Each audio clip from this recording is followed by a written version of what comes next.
जादू को समझना है या अमलियात को समझना है तो ये याद रखिएगा कि इसकी इब्तिदा यहूदियों से हुई है। यहूदियों से। यहूदियों से ठीक हुई है। है। शैतान जो है वो मुख्तलिफ चीज़ों से नुकसान पहुंचाने की कोशिश करता है। ज़बरदस्त किस्म की पावर सूरह फातिहा में है, सूरह फलक में है, सूरह नास में है, आयतुल कुर्सी में है, सूरह यासीन में है। वो मैंने किसी में भी नहीं देखी। आपने देखा पहले होता था कि फारिग बैठने से बेहतर है कि अल्लाह का जिक्र कर लो। अब फारिग बैठना है तो घर में 10 बंदे होंगे, 10 के हाथ में मोबाइल होंगे। अब वो माहौल नहीं रहे तो अपना बेड़ा गर्क तो हमने खुद ही किया अल्लाह से दूरी करके।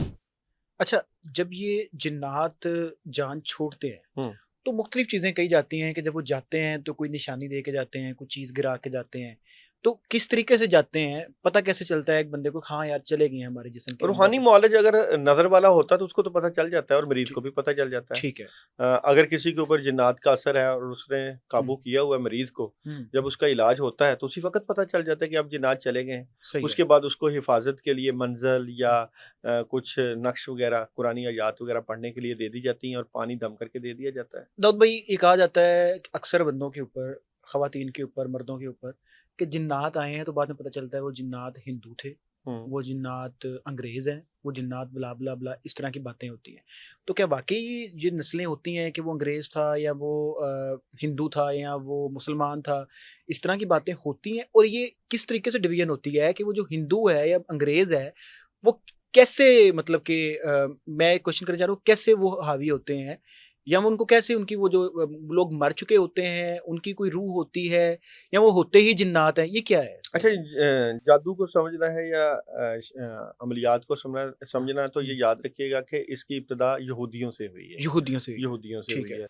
इसके पीछे मुख्तलिफ कलाम पढ़े जाते हैं। ठीक है। अब डिपेंड करता है कि अगर एक बंदा काला जादू पढ़ रहा है, हुँ, बंगाल का जादू है, तो वहीं के जो सा कलाम पढ़ा जाता है उसी तरह की मखलूक उसके ऊपर जो है वो हावी हो जाती है। ओके, ठीक है। अगर हिंदुओं वाला कलाम पढ़ा जाता है, काला इलम पढ़ा जाता हुँ, है, या अगर मिस्री जादू पढ़ा जाता है, या यहाँ पे जो भी उसके पीछे कलाम पढ़ा जाता है उसी तरह की मखलूक आ जाती है। ठीक है, तो जो मखलूक आती है उसका इलाज तो रूहानी तरीके से ही होता है। ठीक है। और मैं समझता हूँ कि जितनी ताकत अल्लाह ताला ने अपने कलाम इलाही कुरान पाक में रखी है, हुँ, वो तो उसका तो हर दुनिया के हर जादू का तोड़ जो है कुरान पाक में मौजूद सही है। है।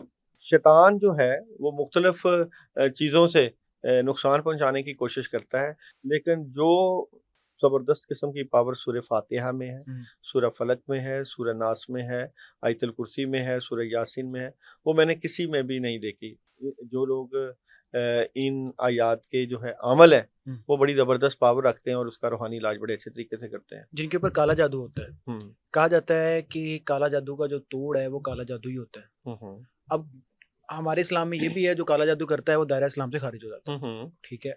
अब जो सादा लोग होते हैं, जिनको खौफ़ खुदा होता है आसान अल्फाज में, अब उनके ऊपर काला जादू हो जाता है, लेकिन वो किसी काले जादू वाले अमल के पास नहीं जाते इस चक्कर में कि हम दायरा इस्लाम से खारिज ना हो जाए। हुँ, हुँ, और अक्सर अमील ये भी कहते हैं कि काला जादू का जो इलाज है वो काला जादू है। हुँ।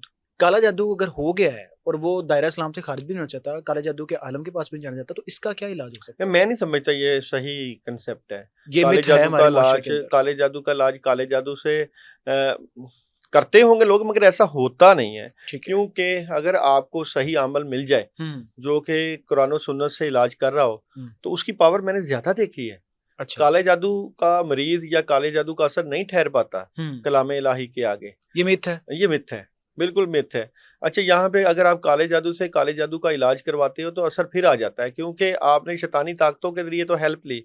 ठीक है। आपको तो अल्लाह से हेल्प लेनी है और हुँ, हुँ। बीइंग ए मुस्लिम हमें अल्लाह ताला से ही रुजू करना बिल्कुल ऐसे चाहिए। ही है, ऐसे ही अगर है। आप नेगेटिव चीज़ को नेगेटिव चीज़ से ख़त्म कर रहे हो, हुँ, हुँ। यानी कि शैतान को शैतान से, या तो शैतान का दोस्त ही होता है ना। ऐसे ही है। तो आखिरकार जिससे आप पावर से मदद ले रहे हो, जिस अमल से आप काले मदद ले जादू रहे से हो। कर रहे हो, तो वो आपको भी तो बाद में प्रॉब्लम पैदा करेगा ना। हुँ, हुँ। जो आपका इलाज करेगा आपके लिए भी नुकसानदेह होता है। ऐसे ही है। तो मैं समझता हूँ कि ऐसे लोगों से बचा जाए बचा जाए। और बिल्कुल बचा जाए, दूर रहा जाए। हुँ, और सबसे बड़ी तो जो पावर है वो हमारी दीन ईमान और कुरान और इस्लाम ही है ना। हुँ। मरने के बाद जिस चीज़ का सवाल ईमान का होना है, तो जिसका ईमान नहीं सलामत उसने क्या आगे खुद चलना है। से इंसान इलाज कर सकता है कुरान पाक से? बिल्कुल खुद से कर सकता है, क्यों नहीं कर सकता। हम बेसिकली खुद ही पढ़ते नहीं अपने लिए, हुँ, दुआ नहीं करते।